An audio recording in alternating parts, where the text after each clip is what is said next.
El Comando, unidades de combate de élite de las Fuerzas Armadas de hoy y de hace 2000 años. Antiguos Descubrimientos está investigando cómo operaban en cada terreno las supertropas de la antigüedad, desde las llanuras heladas del Ártico a los desiertos africanos. ¿Qué secretos aparatos militares permitían a un antiguo ejército sueco moverse en la espesa nieve y luchar contra los invasores rusos? ¿Qué tácticas emplearon los soldados estadounidenses en la invasión de Irak, casi idénticas a las que inventaron los comandos egipcios hace 2000 años? ¿Cómo un sencillo estribo creó en el campo de batalla una revolución que no volvió a verse hasta el tanque moderno? ¿Y por qué los conquistadores enviaron una unidad de élite en una misión de vida o muerte al interior de un volcán activo? La heroica historia del Comando en Antiguos Descubrimientos. Antiguos Descubrimientos. Comandos antiguos. El Comando es un guerrero de élite que lucha en pequeñas unidades, a veces infiltrado entre las líneas enemigas. Confían en sus armas y en la velocidad para moverse rápidamente en territorio enemigo. Para ello, los comandos han desarrollado armas y tácticas que les permiten maniobrar, sorprender y atacar al enemigo en todos los terrenos. En la jungla, en el desierto, en las montañas y en la nieve. De todos esos ambientes, la nieve puede ser la más difícil para moverse con rapidez. Antiguos Descubrimientos revelará los primeros comandos especialistas en nieve documentados en el mundo. El historiador Robert Frost está investigando un texto llamado Una historia de los pueblos nórdicos, publicado en Suecia en 1555. El libro proporciona algunas sorprendentes y detalladas evidencias de la Escandinavia en ese periodo. Describe maravillosamente unos rápidos medios de correr con planchas de madera sujetas a los pies. No pueden ser otra cosa que esquíes. ¿Pueden ser los primeros comandos esquiadores de la historia? Hay una ilustración de los esquiadores usando arcos y flechas en formación militar. Ahora, por primera vez en 500 años, el experto de antiguos descubrimientos Richard Whitley ha construido una réplica basada en los modelos antiguos. Son intentos de reconstruir algo de alrededor de 1550.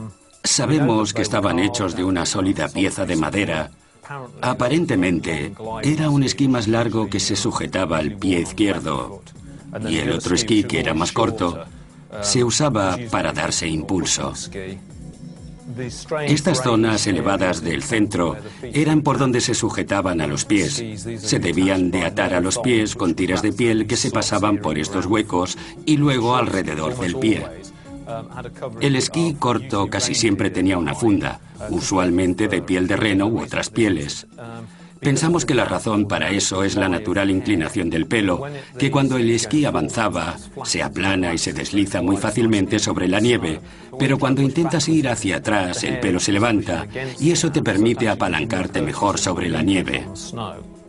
Es una especie de reconstrucción de los antiguos, pero no sabemos qué harán, cómo se comportarán, y la única manera de probarlos es hacer unas pruebas prácticas. Para descubrir de qué son capaces, el experto esquiador y campeón de biatlón Peter Moisey se los ha llevado para probarlos en Francia sobre la nieve. Son muy diferentes a los esquís actuales. Uno es mucho más largo que el otro, y el sistema de sujeción es totalmente distinto a los de hoy. Vamos a probarlos y ver si es posible esquiar sobre ellos, si es difícil, si era posible en la época medieval moverse sobre estas cosas y luchar con ellas en 1550. Esquío 6 días a la semana, es mi profesión. Soy biatleta profesional, pero creo que va a ser más difícil de lo que pensaba.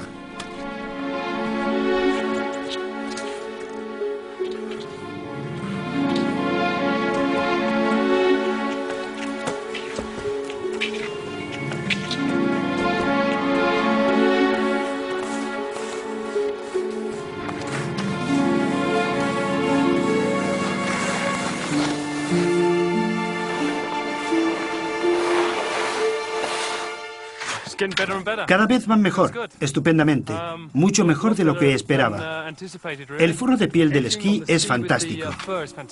Me impulso con el que está forrado de piel de reno. Me equilibro y me deslizo impulsándome con el otro esquí forrado de piel. Es cuestión de equilibrio, liberando uno de los esquís del peso y cargándolo en el otro. Para evaluar la diferencia entre esquiar y correr sobre nieve espesa, vamos a usar una cámara de doble exposición en una carrera de 100 metros. Peter va a correr contra sí mismo.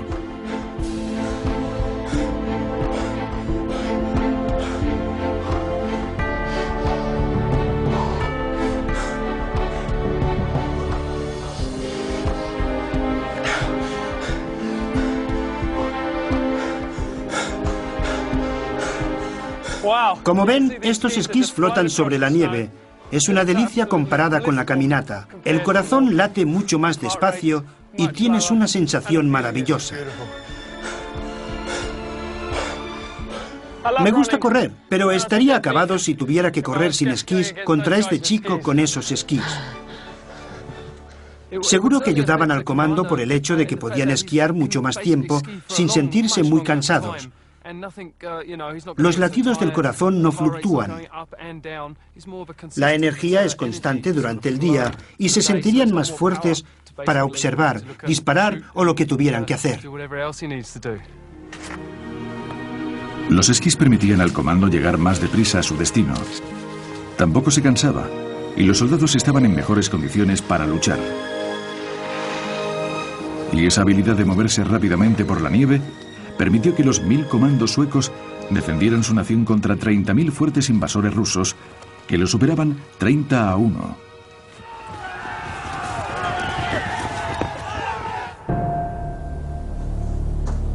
En 1537, el zar Iván IV, conocido como Iván el Terrible, ascendió al trono de Rusia. Era un brillante líder o un maníaco sediento de sangre, seguramente ambas cosas, y una importante figura, no solo en la historia de Rusia, sino de la Europa del Este. Ambicioso y despiadado, puso sus ojos en la expansión del territorio ruso a expensas de sus vecinos.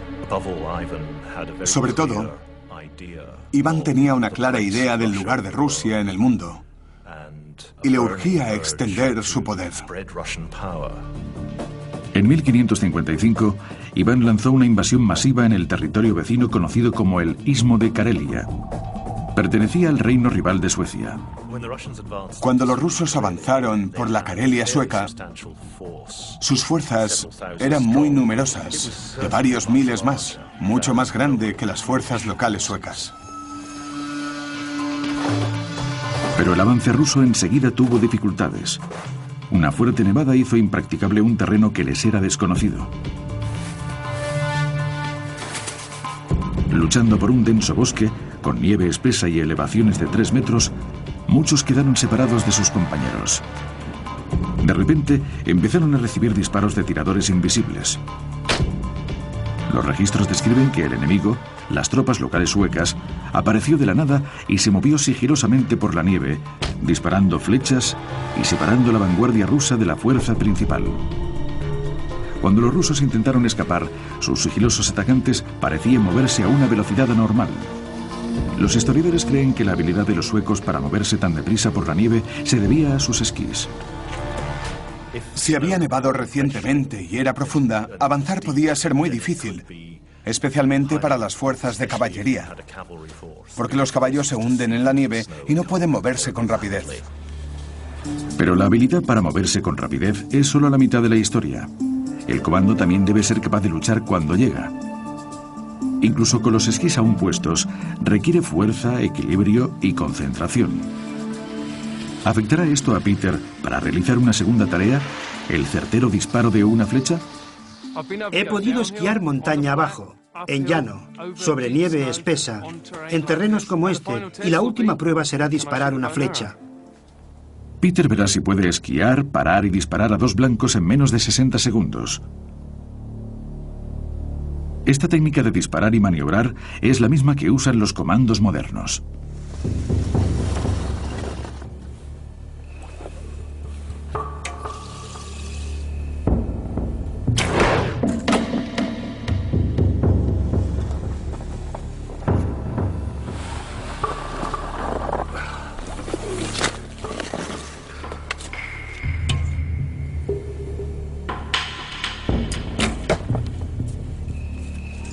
Peter acierta a ambos blancos y se va en 54 segundos.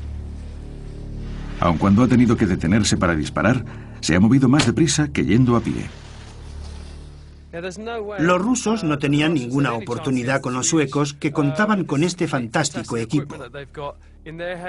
En sus tiempos debían ser maniobrables, rápidos y capaces de acertar los blancos. Como ha demostrado antiguos descubrimientos, las fuerzas suecas podían moverse silenciosa y rápidamente por terrenos nevados con estos esquís primitivos. Aunque su objetivo se desplazara por la nieve, ellos podían moverse deprisa, disparar, detenerse, disparar y seguir. Detuvieron el avance de los rusos y los destruyeron. El ejército ruso no tuvo la menor oportunidad. Emboscados por los comandos esquiadores, 900 de ellos murieron y miles abandonaron sus armas antes de huir. Considerando el número de soldados, fue una gran victoria, y la ganaron los soldados esquiadores. Los comandos esquiadores de Suecia salvaron a su país de una poderosa fuerza invasora. Pero 500 años antes, otro innovador aparato militar tuvo un impacto aún mayor en el equilibrio de fuerzas entre grandes ejércitos. Daría que hablar durante los siguientes 1000 años. A nosotros el aparato nos parece algo normal, pero durante siglos fue desconocido para los antiguos. Su invención transformó el mundo de la guerra en una sola tarde.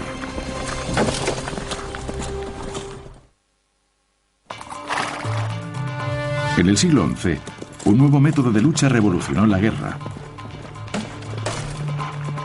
Un aparato de aspecto inocuo tuvo un impacto tan grande en el campo de batalla como la invención del tanque casi 1000 años después. Era una pieza de tecnología que ha pasado inadvertida durante mucho tiempo en los libros de historia, el estribo. Supimos de la existencia del estribo relativamente tarde en la historia de la domesticación del caballo. Y como muchos otros buenos inventos, apareció en China entre los siglos V y VI después de Cristo. Se extendió hacia el oeste, probablemente por el Imperio Bizantino, luego al Imperio Romano y después se introdujo en Occidente en el año 700. Aunque los caballos se habían usado en la guerra durante siglos, el estribo fue lo que convirtió al hombre y al caballo en una unidad de batalla móvil y armada. ¿Cómo cambió el curso de la historia esta pequeña pieza de tecnología? En octubre de 1066, el duque francés Guillermo, conocido más tarde como Guillermo el Conquistador, invadió Inglaterra. Su campaña empezó con la batalla de Hastings. La batalla de Hastings se ha convertido en una de las piedras angulares de la historia de Inglaterra. Guillermo derrotó al rey anglosajón Harold. Transformó a Inglaterra con un nuevo lenguaje y un nuevo sistema de gobierno. Guillermo el Conquistador era un hombre notable, un hombre que querrías tener a cargo de tu equipo. Era un gran líder de guerra. Las tropas del rey Harold estaban bien pertrechadas y no las superaban en número. ¿Por qué perdieron? La respuesta se encuentra en un registro visual de la batalla, en el tapiz de Bayeux. El tapiz de Bayeux es único como obra de arte superviviente, pero también la única fuente de información de las tácticas militares y de las armas de la época, una especial fuente pictórica. Pocas batallas en la historia tienen una referencia pictórica que nos permita ver qué ocurrió en cada etapa del conflicto. Gracias a esta descripción visual, podemos ver exactamente el desarrollo de la batalla en cuanto a armas y tácticas. Muestra todos los aspectos de la lucha de los caballeros normandos a caballo. Nuestras investigaciones nos han llevado al histórico sitio de la caída de los anglosajones, la abadía de Battle. Este es el lugar exacto donde tuvo lugar uno de los grandes dramas de la historia. Aquí es donde el ejército inglés del rey Harold formó precipitadamente el 14 de octubre de 1066, después de marchar 400 kilómetros desde Yorkshire para enfrentarse al ejército invasor del duque Guillermo. Un ejército que no era como ninguno a los que se había enfrentado Harold y sus tropas. Entre las revolucionarias innovaciones del ejército de Guillermo había una muy sencilla, pero histórica pieza de tecnología, el estribo. Hay registros de sillas, arneses y espuelas utilizados por las tribus etruscas de Italia unos 2000 años antes. Es asombroso que el estribo no se inventara hasta cientos de años después. El estribo es un estabilizador y te permite luchar efectivamente porque tienes una plataforma en la que cargar tu peso. Y eso es imposible sin un estribo, porque estás concentrado en mantenerte sobre la montura. En la batalla de Hastings, la caballería normanda aprovechó la ventaja de este nuevo aparato. Hasta esa época, las batallas siempre se luchaban a pie. Harold y sus hombres llegarían a caballo a la batalla de Hastings, pero todo el ejército inglés luchó a pie. Y la táctica característica de lucha de los ingleses, que en la época tenían la mejor infantería de Europa, era formar su famoso escudo mural o cercado, un grupo de hombres que intercalaban sus escudos de pie y en una firme posición. Los normandos se dieron cuenta de que el estribo les permitía luchar a caballo. La batalla de Hastings es fascinante, porque por un lado tenemos un ejército invasor de jinetes armados y con muchos arqueros. El otro está formado casi enteramente por infantería armada con arcos, espadas y hachas. Por primera vez, los tradicionales métodos de la Europa medieval se enfrentan a la tecnología y las tácticas de los normandos. ¿Fue esa nueva tecnología la que permitió a Guillermo deponer al rey Harold?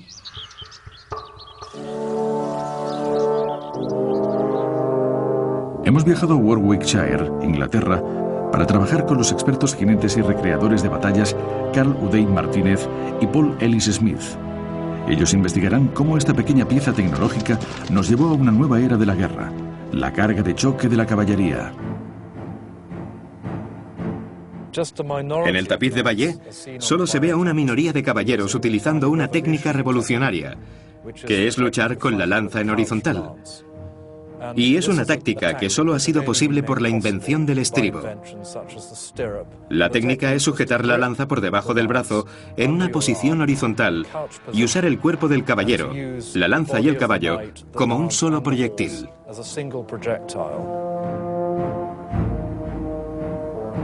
A primera vista parece que el estribo permite al jinete ladearse en la silla y alcanzar su objetivo que de otra forma es imposible acertar. De hecho, el estribo permite al jinete mantenerse firmemente sujeto a la silla mientras lucha. Ladearse sin él le haría ser más inestable. Antes de esta revolución, el jinete solo podía estabilizarse ligeramente con su lanza. Si hacía más fuerza, podía acabar cayéndose del caballo. El tapiz de Bayeux ilustra por primera vez el uso de la carga de choque, que tiene un devastador efecto en la historia del mundo. Para investigar el poder de esta técnica, hemos montado un aparato de pruebas con un medidor de impactos fijado a un estafermo o maniquí, la tradicional diana usada para las prácticas de los caballeros medievales. Con este aparato, por primera vez podemos cuantificar la fuerza de carga de la caballería normanda. Así podremos compararla con la ineficacia de las lanzas que se usaban en los campos de batalla antes de Hastings. Lo que estamos haciendo es usar tecnología moderna y llevarla a los tiempos medievales. Aquí tenemos un estafermo. Vamos a cabalgar hacia él y lo golpearemos con una lanza con tanta fuerza como podamos. Y este dispositivo medirá el impacto en kilos. Si le damos la vuelta, veremos la plancha de metal que hemos puesto ahí. Tenemos dos armas, una lanza de 4 metros de longitud, que es bastante pesada, y hay que sujetarla bajo el brazo. También tenemos una jabalina y vamos a intentar impactar con estas dos armas y ver la diferencia entre ellas.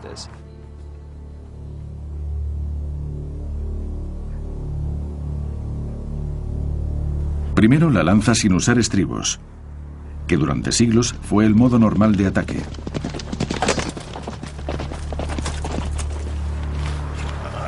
Vamos a verlo. No habrá registrado nada. Prácticamente nada, unos 7 kilos. Apenas le has dado un empujón. Es normal, no puedes hacer fuerza, no produces un impacto, eso es todo. El golpe infligido por la lanza sin llevar estribos habría causado algún daño, pero la media de impactos en la batalla habrían sido mínimos. ¿Qué diferencia habrá con el estribo y la lanza horizontal en la fuerza del impacto? ¿Descubriremos que esta combinación fue una innovación revolucionaria, como dicen los historiadores? ¿Cuál es la comparación en la batalla entre la lanza horizontal con la lanza ordinaria?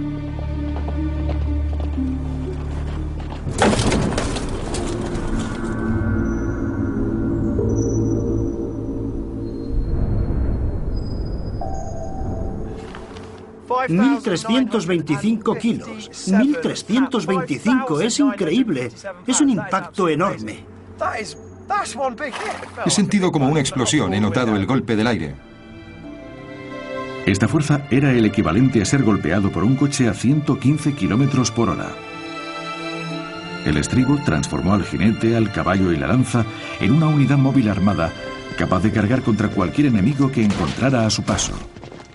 Y esto fue revolucionario, porque permitía a la caballería transformarse en pocos años y ser un arma de asalto para un ejército de choque. Y eso era directamente el equivalente al invento del tanque en tiempos modernos. Y tuvo un impacto dramático en las batallas.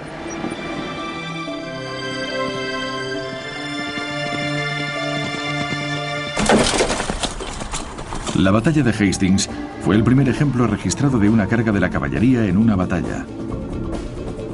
Marcó el principio de una revolución en las tácticas. Animados por el éxito de Hastings, los normandos usaron sus devastadores efectos en las cruzadas. Para entender la revolución que tuvo lugar, solo hay que leer las descripciones de la historiadora bizantina Anna Komnene. Describe que la caballería normanda llegó como un relámpago y se lanzó sobre el enemigo. Dice en una frase memorable que la caballería franca era irresistible. Podrían haberse abierto camino a través de las murallas de Babilonia, y es exactamente lo que ocurrió. Lo que ocurrió en la primera cruzada. La invención del estribo y su combinación con la lanza horizontal y las armaduras pesadas supuso un cambio en las tácticas militares. Su efecto resonaría en la historia hasta nuestros días.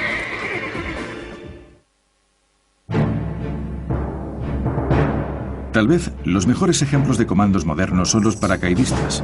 A menudo caen detrás de las líneas y quedan rodeados por el enemigo. El antiguo equivalente a luchar estando totalmente rodeado era el asedio. Los comandantes de las ciudades sitiadas debían romper el cerco y luchar con el enemigo. En 1192, una unidad de comandos de élite salvó una ciudad. Se les llamó los Naftun y eran especialistas en fuego.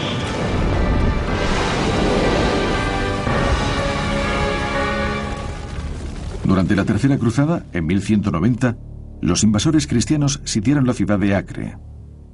Acre era muy importante porque tenía el puerto principal de la costa palestina. Era el mejor puerto y cualquiera que lo controlara podía suministrar armas a los ejércitos del interior o evitar que les llegaran suministros por mar. Era una posición estratégica. Los cristianos rodearon Acre y colocaron las máquinas de asedio. Cargadas con proyectiles, ballesteros y catapultas, la torre de asedio proporcionaba a los atacantes una gran ventaja contra los muros de la ciudad. Durante miles de años, las torres de asedio de madera habían sido las mayores piezas de tecnología ofensiva desde tiempos antiguos. Su importancia es que permitieron que la gente disparara a los defensores de las murallas. ¿Cómo podían los defensores contraatacar a esas gigantes máquinas de guerra? La única manera de destruir o derrotar una torre de asedio en un sentido táctico era quemándola. La guarnición hacía salidas desde la ciudad en un intento de quemar las torres de asedio.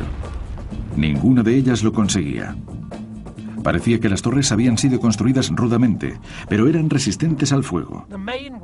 La mejor manera de defender una estructura de madera como esa era forrarla con pieles frescas de animales muertos. No solo con el pellejo, sino con las pieles. Sería algo asqueroso para las costumbres modernas, pero si en la estructura de madera se ponía la piel peluda hacia adentro, el pellejo quedaba en el exterior y tenemos esta especie de pared húmeda y pringosa que es prácticamente imposible de incendiar. Así que actuaba como capa a prueba de fuego. Richard Wenley está investigando cómo consiguieron los defensores anular la defensa antifuego de las torres y salvar su ciudad. Un testigo ocular, un comando de élite que estaba atrapado en el interior de la ciudad, hizo el relato. Un miembro de la infame brigada Naftun. Las brigadas Naftun o Nafatín eran tropas especialmente entrenadas en el manejo de armas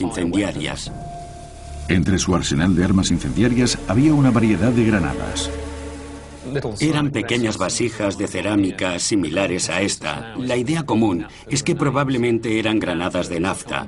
La nafta es una destilación de petróleo crudo. Sin embargo, ¿qué utilidad tenía una granada incendiaria contra un objetivo incombustible? Si la torre estaba cubierta de pieles frescas y húmedas, creo que sería muy difícil prenderles fuego. El texto cuenta la fascinante historia de lo que hizo este antiguo comando. No las encendieron, pero las lanzaron a las torres de asedio. Además fueron muchas. Así que los atacantes pensaron que aquello no era nada. Eran cosas inútiles y no les dieron importancia. Los cruzados se burlaban de los defensores porque después de lanzar un gran número de granadas, no se veían llamas. Para descubrir qué pasó, Richard y David Nicol han construido una réplica de la Torre de los Cruzados, incluso con las pieles frescas, y se han armado con las granadas de los Naftun. No está claro del todo que las primeras fueran lanzadas para que se rompieran y se prendieran. Tal vez el fuego salía por el extremo. Lo cierto es que no lo sabemos. Será divertido ver si tienen un efecto comparable a lo que hemos leído. Como los comandos defensores del sitio de Acre, Richard lanzará primero algunas granadas apagadas.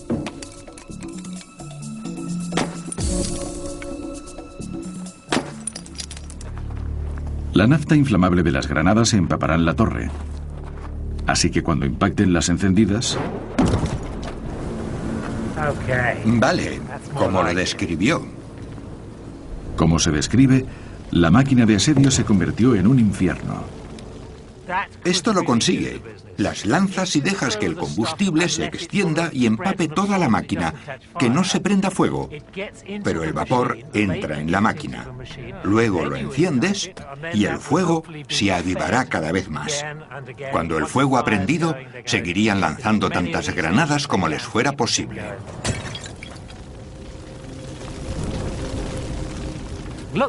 Mira, sigue ardiendo. Creo que la gente de la torre tendría que salir rápidamente. Hemos conseguido que la madera arda. El olor que desprende es asqueroso por la carne quemada. El ingenioso ataque fue un triunfo. Las torres ardieron, todos los hombres del interior se quemaron, y la historia es que los atacantes se desmoralizaron, abandonaron el asedio y desaparecieron.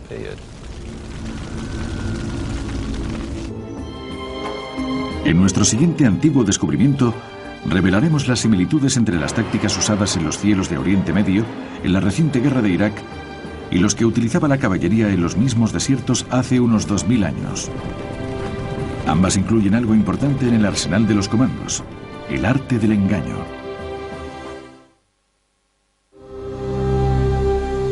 Hace 2000 años, el rey egipcio Ptolomeo I utilizó las clásicas técnicas de los comandos para defender su país de las masivas invasiones a caballo.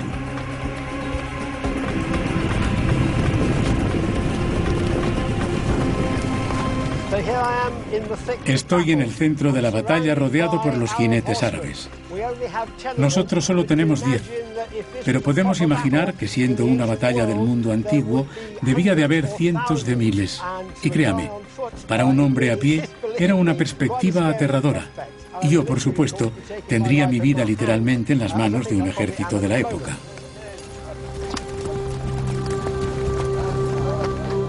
El historiador de la antigüedad Mai Trou está en Egipto investigando una maniobra de la caballería que usaba una importante táctica de ataque de comando de nuestros días: el engaño militar. Durante la invasión de Irak, las fuerzas estadounidenses enviaron reactores señuelo que simulaban bombardeos sobre el desierto. Los iraquíes atacaban con misiles antiaéreos, gastaban munición y delataban su posición. Los antiguos comandos también eran maestros del engaño. Alejandro Magno murió el 323 a.C. Sus generales lucharon por su imperio. Ptolomeo reclamó el trono de Egipto. Otro general, Pérdicas, quería gobernar el imperio e invadir Egipto. La infantería tenía 9.000 hombres, hombres duros que habían luchado al lado de Alejandro durante años, y sobre todo tenían la caballería. Pérdicas tenía más tropas que Ptolomeo. Eran los soldados más duros del mundo antiguo, endurecidos en las batallas de las campañas de Alejandro desde Grecia a la India. Ptolomeo tenía que hallar una forma de detener a ese ejército que duplicaba al suyo, que estaba muy bien organizado, era efectivo y estaba inteligentemente equipado. Solo la visión de este ejército debía ser un espectáculo terrible. Posiblemente, ver ese formidable ejército le dio la pista, la nube de polvo que levantaba. La nube de polvo que creó Ptolomeo engañó a los comandantes de Pérdicas y les hizo creer que se enfrentaban a un ejército mucho mayor. Si puedes crear la idea, la ilusión, en esta tierra de ilusión, de que tienes un vasto ejército cuando en realidad solo tienes unos cientos de hombres, eso te da una ventaja psicológica. Pero ¿cómo crear una nube de polvo asociada a un ejército de miles de hombres? Obviamente, Ptolomeo no tenía bastantes caballos para crear la polvareda en que estamos pensando, pero sí tenía muchos animales domésticos en todo Egipto y los usó para crear el efecto. Les amarró matorrales a las colas y los puso a andar por el desierto, creando grandes nubes de polvo para que quienes las vieran creyeran que un gran ejército iba al encuentro de Pérdicas. Mai quiere comprobar si eso es posible. Primero veremos cuánto polvo crea un grupo de caballos. Y luego veremos si un grupo de animales domésticos puede levantar una nube del mismo tamaño o incluso mayor. En aquella colina pueden ver 10 magníficos caballos árabes con sus jinetes. Vienen hacia nosotros como harían en la batalla de Polusia.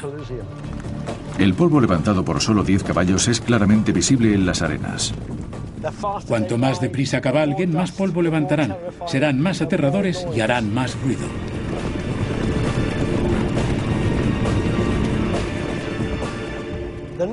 La fase siguiente del experimento es intentar algo parecido, pero esta vez con burros en vez de caballos.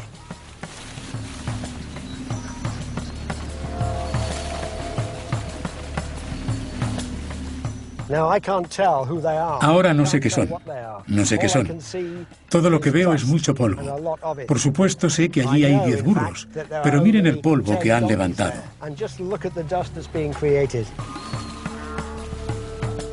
Solo son 10 burros.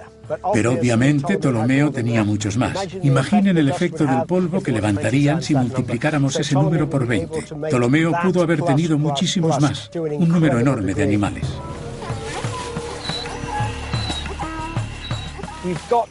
Imaginemos que estamos en el lugar del ejército de Pérdicas. No sabían que en realidad les estaban engañando con un viejo truco. Mai ha descubierto que utilizando matorrales, 10 burros producen mucho más polvo que 10 caballos, produciendo la ilusión de ser una gran fuerza de ataque. El experimento que hemos llevado a cabo hoy ha probado concluyentemente que Ptolomeo puso en marcha una inteligente estrategia. Se trataba de pensar, se trataba de engañar a un enemigo que los superaban en número, y eso es exactamente lo que hizo Ptolomeo. La guerra acabó antes de empezar. Miles de antiguos camaradas de armas se salvaron de la muerte. Pérdicas falló y pagó por ello. Su carrera terminó. Los ejércitos no perdonan a los generales que abandonan a sus hombres y se volvieron contra él. Se amotinaron y lo apuñalaron hasta la muerte. Sus sueños de ser el siguiente Alejandro se desvanecieron para siempre. El victorioso Ptolomeo se convirtió en el primer rey de Egipto. Su legado todavía sobrevive. Probablemente fue muy bueno que Ptolomeo conservara Egipto y se hiciera fuerte, porque consiguió fundar la última dinastía de Egipto, y sin ella el país se habría dividido por los conflictos entre generales y no habría durado otros 300 años. Gracias a Ptolomeo, Egipto ha dominado nuestra imaginación hasta ahora. Mai ha descubierto la verdad detrás de una de las más importantes batallas no libradas de la historia, no ganadas por la fuerza bruta, sino por la astucia y la inteligencia. Nuestro último descubrimiento antiguo revela la historia de una de las operaciones de comandos más osadas de todos los tiempos. No era contra un enemigo humano, sino contra la propia naturaleza.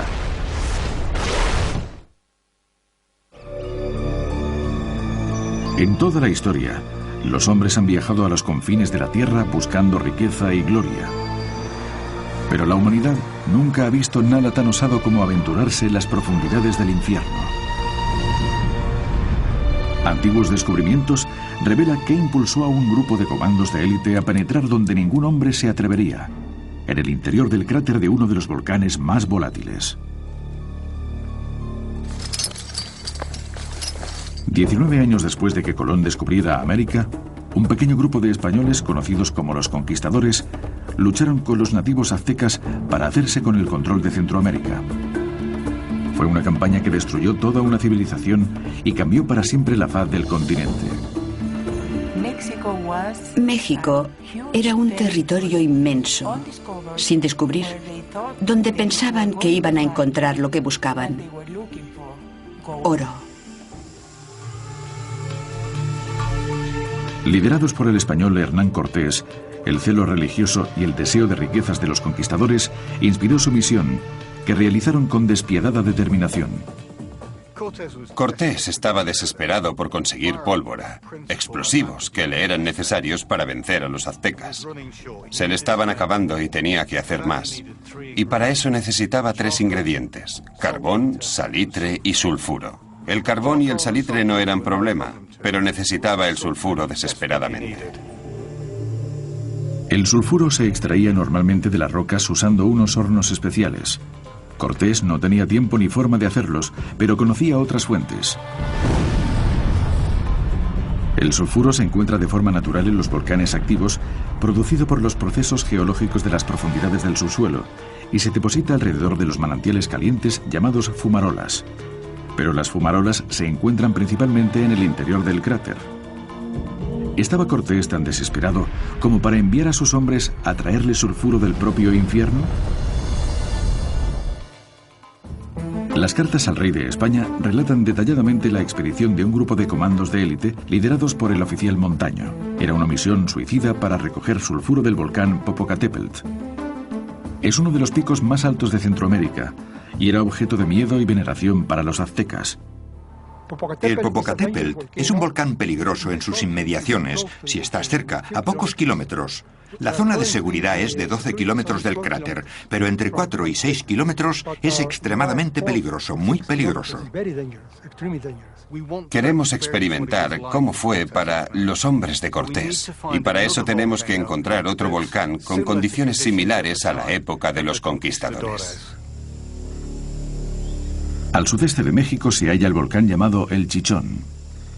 El tamaño y la profundidad del cráter son muy parecidos al del Popocatépetl en la época de la misión de Montaño.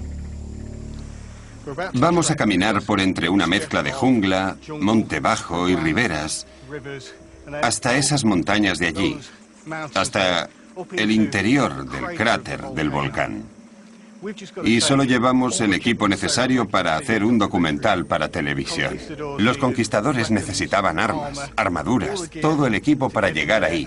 Y tuvieron que hacer un gran esfuerzo para recoger el sulfuro suficiente para hacer pólvora y asegurar la posición de Cortés en este país. Los hombres de Montaño tenían que vencer un gran obstáculo físico: subir a uno de los picos más altos de Centroamérica, a una altitud de casi 6.000 metros. Caminaron 2 días a través de un terreno inhóspito. Nada les hacía suponer lo que finalmente encontrarían en la cima. Hemos montado un campamento base al borde del cráter. Es fácil imaginar lo que debió ser esta desesperada aventura para Montaño y sus hombres. El plan para mañana es bajar al cráter e intentar recoger el sulfuro, igual que hizo Montaño hace 500 años.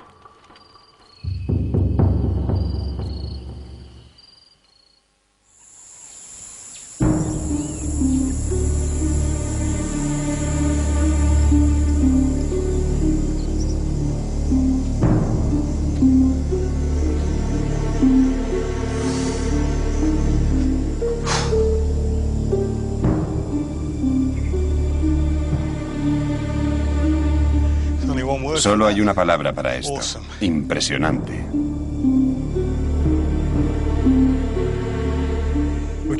Hemos llegado de noche y no sabíamos qué esperar. Pero es increíble. Realmente vale la pena el esfuerzo. La hora de la verdad llegó para Montaño y sus hombres. El éxito de la expedición recaía sobre sus hombros. Desde el borde del cráter podían ver claramente su objetivo. Una humeante fumarola rodeada de sulfuro amarillo. Estaba en la empinada pared del cráter. A miles de kilómetros de España, con escasos recursos y después de una agotadora caminata y sin el equipo adecuado, su objetivo parecía lejos de ser alcanzado. Pero la característica de las fuerzas de élite es la habilidad de improvisar en un ambiente hostil. Montaño había llevado consigo una cuerda de los barcos que les habían traído al Nuevo Mundo. A causa de la falta de recursos, Cortés había ordenado que se desmantelaran todos los barcos. La cuerda de Montaño había sido parte del aparejo de esos barcos. Ahora tenía que improvisar contenedores para el sulfuro y el valor para descender. Sin la ayuda de equipo moderno de escalada, Montaño dio un primer paso de fe. El enorme cráter del Popocatépetl tiene 330 metros. Los hombres de Montaño solo tenían una cuerda para bajar 30 metros, dejándoles suspendidos en un precipicio de 300 metros. Y lo más importante, que siempre había peligro de erupción, de caída de rocas y de sofocación por los gases venenosos. Con tan poca cuerda, Montaño solo podía descender la 10ª parte de la profundidad del cráter. John tiene su vida en las manos, como los hombres de Montaño. El chichón sigue activo y es tan peligroso que John será el primero en poner los pies aquí desde la última erupción ocurrida hace 25 años.